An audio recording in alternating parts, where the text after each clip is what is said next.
नमस्कार, देश प्रदेश के इस खास शो में आपका बहुत बहुत स्वागत है। मैं हूं आपके साथ जया कौशिक त्रिवेदी। इस शो में हम आपके गांव, आपके कस्बे की तमाम खबरें लेकर हाजिर होते हैं। सबसे पहले बात करते हैं उत्तर प्रदेश की, जहां तमाम ग्रामीण इलाकों में प्राथमिक स्वास्थ्य केंद्र के स्टाफ को कोरोना ड्यूटी में भेज देने से वहां ताला लग गया है।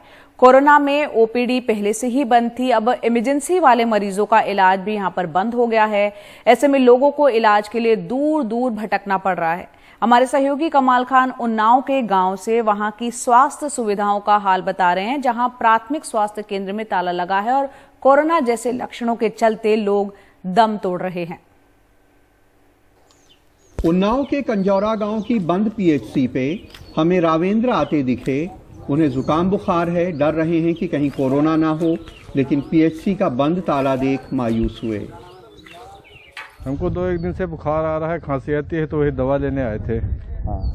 लेकिन यहाँ कोई है ही नहीं, ताला बंद है, महीनों से नहीं आ रहे हैं। तो आज सोचा कि हो सकता है आ गए हों, क्योंकि इससे पहले शिकायतें की जा चुकी हैं, लेकिन यहाँ कोई आया नहीं। पीएचसी तो पीएचसी, इस गांव में मातृ एवं शिशु कल्याण केंद्र तो कभी खुलता ही नहीं। यहाँ हर तरफ झाड़ झंखाड़ उगे हैं। एक कमरे में झाड़ झंखाड़ भरा हुआ है, दूसरे कमरे के अंदर स्ट्रेचर पे बिल्ली आराम कर रही है। इस गांव में मातृ एवं शिशु कल्याण केंद्र की दीवार पे तस्वीर में तो एक गर्भवती महिला की सेवा हो रही है और लिखा भी हुआ है प्रसव पूर्व देखभाल एवं प्रसव सेवाएं। लेकिन गांव के लोगों का कहना है कि शायद जब से बना है कुछ दिनों के लिए ही ये खुला था, बाकी हमेशा बंद रहता है। यहाँ दीवार पे एक सूचना पेंट की गई है कि अगर इस केंद्र का कोई कर्मचारी घूस मांगे तो टोल फ्री नंबर पे बताएं। यहाँ लिखा है कि घूस मांगने पे उसकी शिकायत करें, तो ऐसी कोई समस्या तो नहीं है? समस्या साहब यहाँ कोई आता ही नहीं है। क्या घूस जो है ताला और दीवार मांगेगी, ये कोई आता ही नहीं है। गांव में भाईलाल के घर उनका परिवार सूप बना रहा है। भाईलाल भी सूप बनाते थे, बीमार हुए, कई जगह इलाज के लिए गए, लेकिन गुजर गए। गरीबी ने ठीक से शोक भी मनाने न दिया। रोजी रोटी कमाना मजबूरी है। 2 डॉक्टरों की दवाई यहाँ करवाया पावा में, वहाँ से कोई फायदा नहीं हुआ। फिर एक डॉक्टर बरबटपुर के पास किन्ना है, वहाँ करवाया, वहाँ भी कोई फायदा नहीं हुआ। उसके बाद वो गुजर गए। कमल दादी के बहुत दुलारे थे।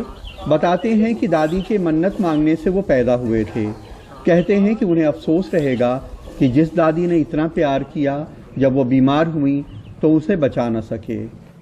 दादी को हमारे बुखार था और 3-4 डॉक्टरों को दिखाया गया था। गांव के अस्पताल हमारा बंद था, इसलिए बाहर से हम लोग दवा ला रहे थे।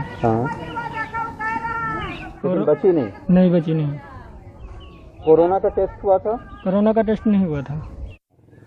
गांव के प्रधान कहते हैं कि आसपास की 9 ग्राम सभाओं की करीब 20,000 की आबादी इस पीएचसी पे निर्भर है। गांव में एक महीने में 20 लोगों की मौत हो गई है, लेकिन पीएचसी नहीं खुली। ताला बंद है तो लोग झोला छाप डॉक्टर से दवा करा लेते हैं। अगर आराम नहीं मिला, बहुत दिक्कत ज़्यादा बढ़ गई, तो फिर प्राइवेट नर्सिंग होम में जाते हैं, उन्नाव या कानपुर या शफीपुर। भयानक महामारी के एक दौर में जब इस गांव में तमाम मौतें हो रही हैं कोरोना के लक्षणों से, इस तरह से स्वास्थ्य केंद्र का बंद होना ये खतरनाक संकेत है। उन्नाव के कंजौरा गांव में गौरव शर्मा और राजेश गुप्ता के साथ कमाल खान, एनडीटीवी इंडिया। और वहीं ग्रेटर नोएडा के मेवला गोपालगढ़ गांव की महिला प्रधान के पति योगेश तालान पर प्रशासन ने महामारी एक्ट सहित कई धाराओं में मामला दर्ज कर लिया है। आरोप है कि तालान ने मीडिया में कोरोना को लेकर भ्रामक खबरें फैलाई। वहीं तालान का ये कहना है कि उन्होंने गांव में स्वास्थ्य विभाग की नाकामियों का मुद्दा उठाया था। ग्रेटर नोएडा के मेवला गोपालगढ़ गांव की महिला प्रधान के पति योगेश तालान, इन पर प्रशासन की छवि खराब करने का आरोप लगा है।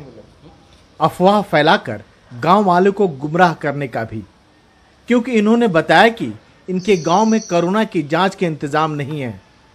बस स्वास्थ्य विभाग की शिकायत पर पुलिस ने मामला दर्ज कर लिया। प्रशासन जो है ना भ्रामक खबरें खुद फैला रहा है और दूसरे लोगों को जो सही बात कर रहे हैं उनके खिलाफ मुकदमा दर्ज करके उनको दमन करने की बात कर रहा है। कोरोना के लक्षण वाले मरीज मिले, सिर्फ लक्षण ही नहीं, उस दिन अभी इन्होंने जब कैंप लगाया आपकी खबर चलाने के बाद में, उसमें से भी कुछ लोग पॉजिटिव आए जिनकी रिपोर्ट कल आई है। आप धूमिल तो कर रहे हैं। 13 तारीख को हमारी टेस्टिंग टीम गई, 56 RT-PCR एंटीजन किया, नेल 0 पाया गया।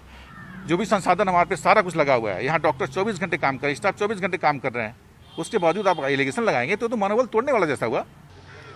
रविवार को एनडीटीवी इंडिया ने खबर दिखाई कि हरबीर सिंह सहित गांव के 3 आदमी नीम के पेड़ के नीचे टहनियों में ग्लूकोज का बोतल लटकाए हुए इलाज करा रहे थे।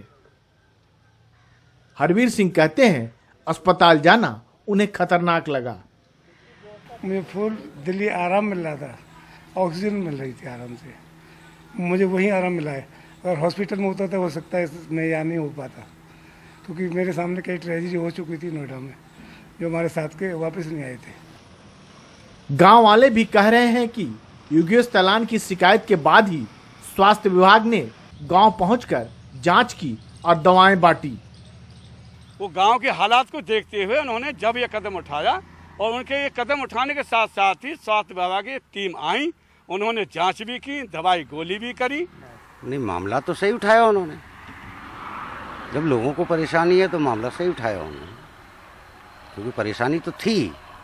4-5 मरीज तो उस टाइम पे थे ही, 2-3 गुजरे भी, जैसा भी हुआ, लेकिन मामला तो सही उठाया उन्होंने, क्योंकि ये वायरस का रोग है, ये तो फैलेगा ही।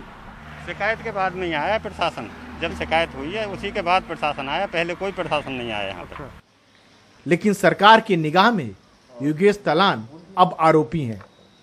सुप्रीम कोर्ट तक कह चुका है कि अगर कोई बीमारी या किसी कमी की सूचना देता है तो उस पर कार्रवाई अदालत की अवमानना मानी जाएगी।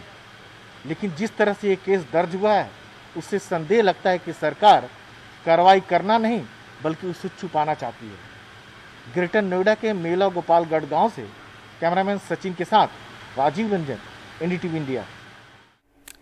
और अब बात एक शादी की। शादी में वैसे तो बाराती नाचते गाते कूदते आपने देखे होंगे, लेकिन मध्य प्रदेश के भिंड जिले के उमरी में बारातियों की ये तस्वीरें देखिए। मेंढक की तरह इनको कुदाया गया। दरअसल हुआ यूं कि लॉकडाउन के बावजूद शादी में 300 बाराती पहुंच गए। बारातियों के बाद पुलिस वहां पहुंची। कई बाराती तो मौके की नजाकत को समझते हुए वहां से भाग निकले, लेकिन कुछ को पुलिस ने पकड़ लिया। फिर उन्हें सजा के तौर पर यूं मेंढक की तरह कुदवाया। बाद में उन्हें चेतावनी दी गई कि इतनी बड़ी संख्या में कहीं भी जमा ना हो।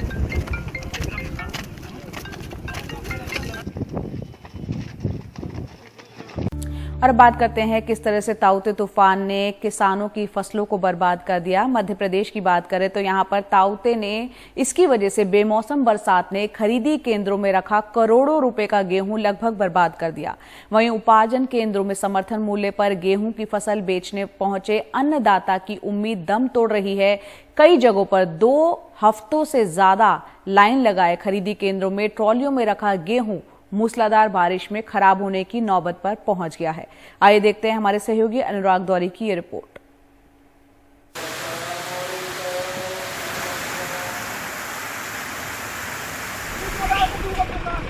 ताउते से विंध्य के किसान परेशान हो गए हैं। सतना जिले से ज्ञान शुक्ला बता रहे हैं कि खरीदी केंद्रों में इस कदर पानी भरा है कि गेहूं सड़ने की वजह से बदबू आने लगी है। 137 खरीदी केंद्र हैं, जिसमें से सिर्फ 28 में शेड और गोडाउन की व्यवस्था है। बाकी खरीदी केंद्र खुले में हैं। कुछ में तो किसान पंप लगाकर पानी निकाल रहे हैं। पूरे चारों तरफ भर गया है, अनाज मेरा पूरा सड़ गया है। अब इसकी क्या व्यवस्था है? तो क्या किया जाए बताइए। पानी मोटर लगा के मैं पानी बाहर फेंक रहा हूँ जी। अब क्या किया जाए? शासन द्वारा कोई व्यवस्था? शासन द्वारा कोई व्यवस्था नहीं। यहाँ किसान अपनी अपनी व्यवस्था करे। भिंड जिले के हर ब्लॉक में किसानों का उपार्जन खरीदी केंद्रों में चल रहा है। हर खरीदी केंद्र पर हजारों क्विंटल गेहूं की फसल लेकर किसान खड़े हैं। दिलीप बता रहे हैं कि जिले भर के 58 खरीदी केंद्रों पर करीब 60,000 क्विंटल गेहूं की फसल तौल कर रखी है। कई किसान खरीदी का SMS मिलने के बाद 5 दिन से तुलाई का इंतजार कर रहे थे। हम 4 तारीख से घूम रहे हैं, लेकिन हमारा अभी तक माल नहीं तुला है। क्या आप अपने गेहूँ कहाँ पे ले जा रहे हो? घर ले जा रहे हैं। किस कारण से? अरे जब भींज रहा है, जगह तुल रहा है। क्या दिन आएगा यहाँ पे तुम्हें? 8 दिन। छिंदवाड़ा से भी हमारे साथी ने बताया कि कई सहकारी समितियों में खुले में रखा हजारों क्विंटल गेहूं खराब हो गया। कई जगहों पर प्रबंधन ने बारिश से बचाव के लिए गेहूं के बोरे पर तिरपाल तक नहीं ढाका। अधिकारियों ने भी गेहूं के उठाव के लिए कोई खास व्यवस्था नहीं बनाई।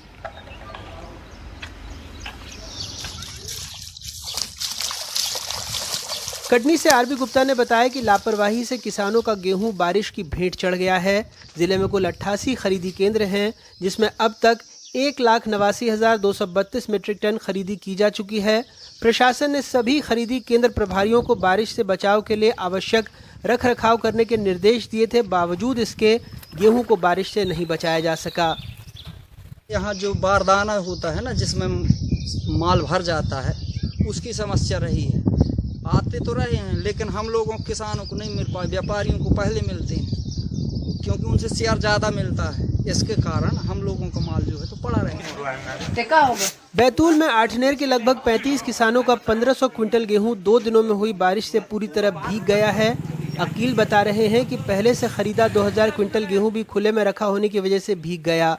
किसानों का कहना है उनको SMS 12 दिन पहले आ गए, लेकिन समिति प्रबंधक ने गेहूं नहीं खरीदा। नाराज किसानों ने आठनेर मुल्ताई सड़क मार्ग पर चक्का जाम कर दिया।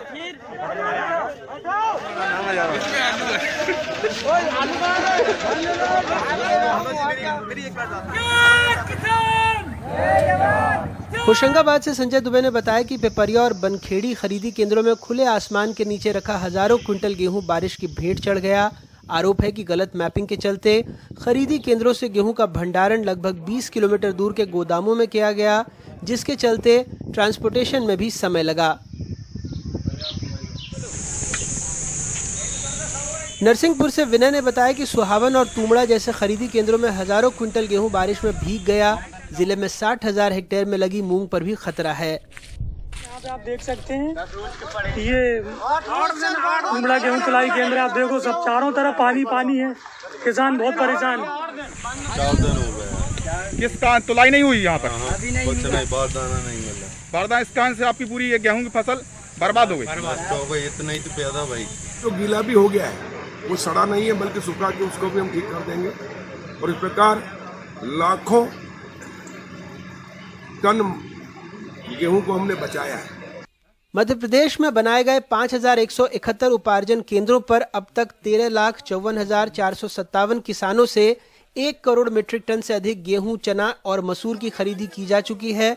रबी उपार्जन में इस बार 35,79,423 किसानों ने अपना पंजीयन कराया। इनमें से गेहूं के लिए 4,657 केंद्र और चना, मसूर और सरसों के लिए 514 केंद्रों पर खरीदी का काम हो रहा है।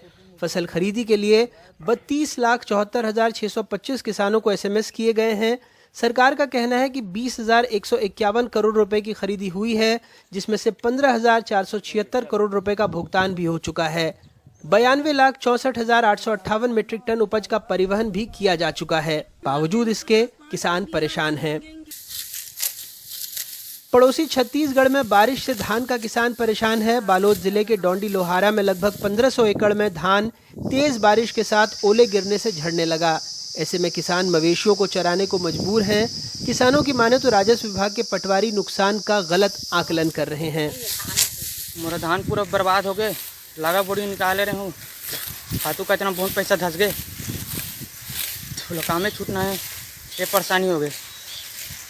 3 एकड़ खेत है मोर, पूरा फसल नुकसान हो गए। बेमौसम बारिश हुई है और कुछ गांव में ओलावृष्टि की भी खबरें आई थी, तो हमने जितने भी रेवेन्यू अमला है, पटवारी, RI उनको सर्वे करने के निर्देश दिए हैं और सर्वे के आधार पर RBC 6/4 में जो प्रोविज़न है उसके मुताबिक वो अनुदान दिया जाएगा। और जहाँ जहाँ भी चाहे वो पशु हानि हो या मकान क्षति हो या फसल की क्षति हो, उसका एक क्राइटेरिया रहता है, उसके अकॉर्डिंगली उनको मदद की जाएगी। कोरोना महामारी ने किसानों की कमर वैसे ही तोड़ दी है, ऊपर से बेमौसम बरसात और खेती में बढ़ती लागत से वो परेशान हो चुका है, उसकी कमर टूट सी गई है। ज़रूरी हो जाता है कि सरकार ज़मीन पर उतरकर उसकी मदद करे, बजाय इसके कि सिर्फ कोरे भाषण देती रहे। बालोद से जयप्रकाश, मध्य प्रदेश में अपने ब्यूरो सहयोगी और भोपाल से कैमरा पर्सन रिजवान खान के साथ अनुराग द्वारी, NDTV इंडिया।